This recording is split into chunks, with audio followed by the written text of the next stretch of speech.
Today's SIP Certified Database tutorial is going to show you how to create ranch groups as you complete the year-end water and nitrogen use reports at your vineyard.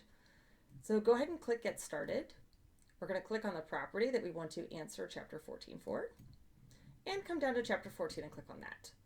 Now here you can see that I have a button to click Add Ranch Group. Do that. Come up with whatever name you would like, and then click Submit. And then from here, you're going to pull from the database your assigned ranches.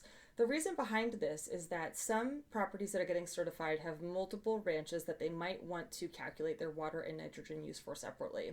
So what this database would allow me to do is to just answer my water and nitrogen use for my ranch, which is called number 3.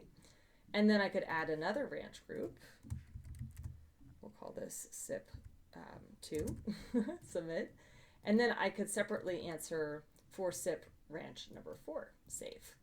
Or if you would prefer, we can remove this, which will allow me to delete it. And then I could answer them both in the same place. So you just add them both into one line and click save.